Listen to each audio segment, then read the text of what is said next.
નમસ્કાર વિદ્યાર્થી મિત્રો, ગઈ વખતે આપણે માછલી અને ઊંટના અનુકૂલનો વિશે જોયું હતું કે ઊંટ એ રણમાં સરળતાથી કેમ રહી શકે છે, માછલી પાણીમાં કઈ રીતના સરળતાથી રહી શકે છે. તો આગળ જોઈએ છે અનુકૂલન વિશે સમજીએ કે એ એમના અનુકૂલનો છે કે જેનાથી એ શું ટકી શકે છે. તો આગળ છે કે પૃથ્વી પર જીવન જીવતા પુષ્કળ વૈવિધ્ય ધરાવતા પ્રાણીઓ અને વનસ્પતિઓમાંથી આપણે ફક્ત 2 પ્રાણીઓ જ ઉદાહરણ તરીકે લીધા છે. આ તમામ વિવિધ પ્રકારના સજીવોમાં આપણને એ જોવા મળે છે કે તે દરેક જે વિસ્તારમાં જોવા મળતા હોય છે ત્યાંનું કોઈક લક્ષણ ધરાવતા હોય છે. આવા ચોક્કસ લક્ષણો કે આદતોની હાજરીના લીધે સજીવોને તેમના વિસ્તારમાં કુદરતી રીતે જીવવામાં મદદરૂપ થાય છે. તેને અનુકૂલન કહે છે. તો તમે ઊંટનું અનુકૂલન જોયું કે એના પગમાં ગાદી હોય છે, એના પગ લાંબા હોય છે, એના ખોરાકમાં પણ તમે જોઈ શકો છો કે એ લાંબા સમય સુધી ભૂખ્યું રહી શકે છે. એનો મળ છે એ સૂકો હોય છે એટલે કેવું પાણી ઓછું યુઝ થતું હોય છે, એને પરસેવો થતો નથી. આગળ છે આના કારણે જ માછલી પાણીની બહાર અને ઊંટ દરિયાની અંદર જીવી શકતા નથી. જે વિસ્તારમાં પ્રાણીઓ જીવન જીવતા હોય તેને તેનું નિવાસ સ્થાન કહે છે. નિવાસ સ્થાન એટલે રહેવાની જગ્યા. સજીવો ખોરાક, પાણી, હવા, આશ્રય અને બીજી જરૂરિયાતો માટે નિવાસ સ્થાન ઉપર નિર્ભર હોય છે. વિવિધ પ્રકારની વનસ્પતિ અને પ્રાણીઓ સમાન નિવાસ સ્થાનમાં રહેતા હોઈ શકે છે. આગળ છે કે જેમ કે જમીન ઉપર રહેનારા પ્રાણીઓ અને વનસ્પતિઓને ભૂનિવાસમાં રહેલા છે એમ કહેવાય. ભૂનિવાસના કેટલાક ઉદાહરણોમાં જંગલો, ઘાસના મેદાન, રણ, દરિયાકાંઠો અને પર્વતીય વિસ્તારોનો સમાવેશ થાય છે. બીજી બાજુ વનસ્પતિ અને પ્રાણીઓ કે જે પાણીમાં જીવન જીવે છે તેને જલીય નિવાસસ્થાન કહે છે. તો નિવાસસ્થાનના કેટલા પ્રકાર છે? 2.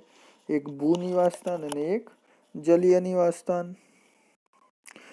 તો જલીય નિવાસસ્થાનમાં કોનો સમાવેશ થાય છે? તો તળાવ, સરોવર, નદી અને સમુદ્ર એ જલીય નિવાસસ્થાનના ઉદાહરણો છે. તો વિદ્યાર્થી મિત્રો, આવો પ્રશ્ન પૂછાઈ શકે છે કે ભૂ નિવાસસ્થાનના ઉદાહરણો જણાવો અને જલીય નિવાસસ્થાનના ઉદાહરણો જણાવો. તો તમે આ લખી શકો છો. દુનિયાના જુદા જુદા ભાગોમાં આવેલા ભૂમિય નિવાસસ્થાનો જેવા કે જંગલો, ઘાસના મેદાન, રણ, દરિયાકાંઠાના વિસ્તાર તથા પર્વતોમાં પુષ્કળ વિવિધતા રહેલી હોય છે. જલીય નિવાસસ્થાન માટે પણ આ બાબત સાચી છે. નિવાસસ્થાનમાં રહેતા સજીવો, વનસ્પતિઓ અને પ્રાણીઓ તે તેના જૈવિક ઘટકો છે. તો આ જૈવિક ઘટકો નિવાસસ્થાનમાં જોવા મળતી નિર્જીવ વસ્તુઓ જેવી કે ખડકો, ભૂમિ, હવા અને પાણી તેના અજૈવિક ઘટકો છે. તો આ ખાસ તમારા પ્રશ્ન પૂછાય કે જૈવિક ઘટકો, અજૈવિક ઘટકો વિશે જણાવો. તો જૈવિક ઘટકો એટલે કે જે જીવિત હોય અને જૈવિક ઘટકો કહેવાય છે. અને જે નિર્જીવ છે એટલે કે ખડકો છે, ભૂમિ છે, હવા, તો એ બધા કેવા અજૈવિક ઘટકો છે. સૂર્યપ્રકાશ અને ગરમી જૈવિક કે અજૈવિક? ખાસ પ્રશ્ન થયો. તો સૂર્યપ્રકાશ અને ગરમી કેવા છે? એ અજૈવિક ઘટકો છે. આપણે જાણીએ છીએ કે અમુક વનસ્પતિઓ બીજમાંથી ઉગે છે.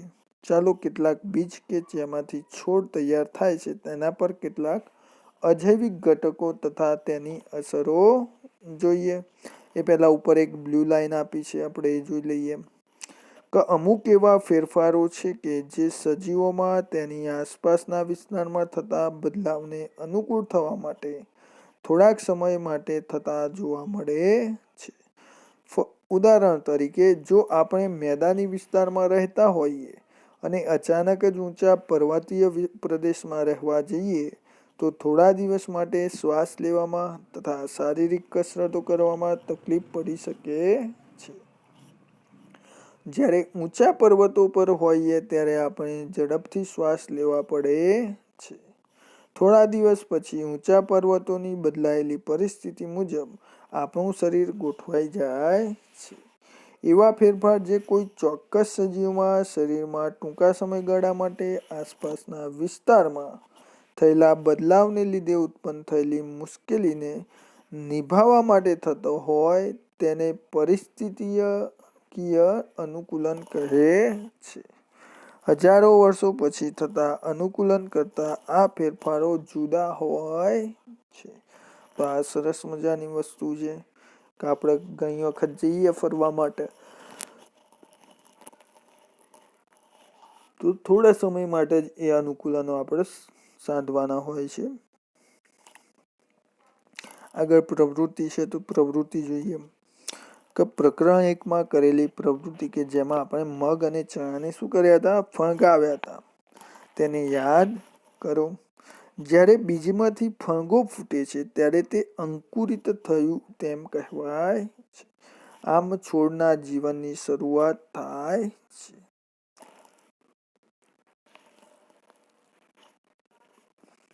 થોડાક સૂકા મગમાં બીજ લો.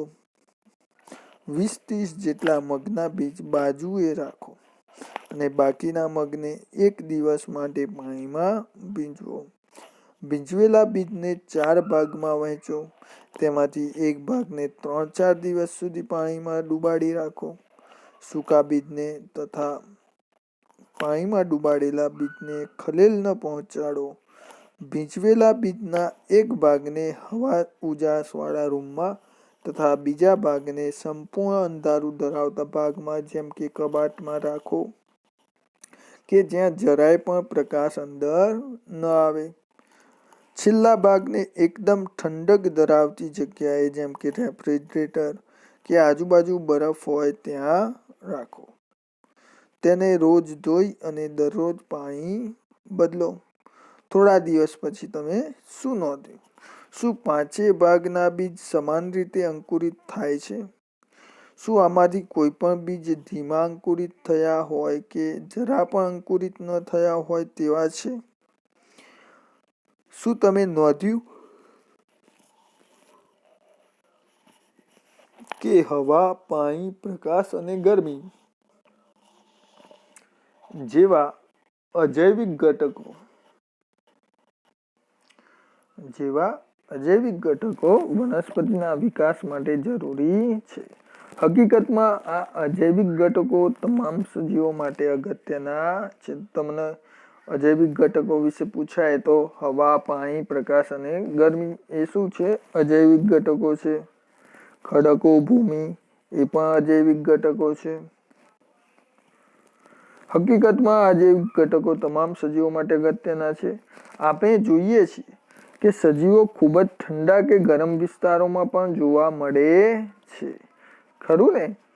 તેઓ ટકી રહેવા માટે શું કરતા હશે?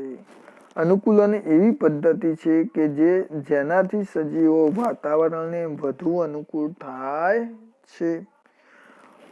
તો આપણે ઉપર જોયું તો જે હવા ઉજાસવાળા એમાં હશે એ બીજ કેવું થશે?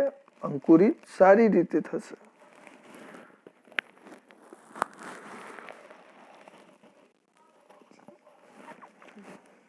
એ જ રીતના દરેક જગ્યાનું અનુકૂલન જુદું જુદું હોય છે. તો અનુકૂલન ટૂંકા સમયમાં થતું નથી. કારણ કે જે તે વિસ્તારમાં અજૈવિક ઘટકો પણ ઘણા ધીમેથી બદલાય છે.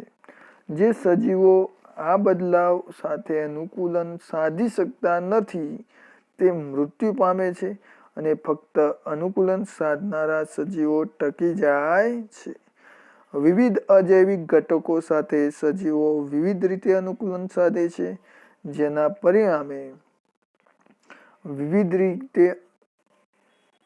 પરિણામે વિવિધ નિવાસસ્થાનોમાં વિવિધતાસભર સજીવો હાજર હોય છે. તો આ નિવાસસ્થાન વિશે આપણે જોવાનું છે આગળ. એ આપણે નેક્સ્ટ લેક્ચરમાં જોઈશું.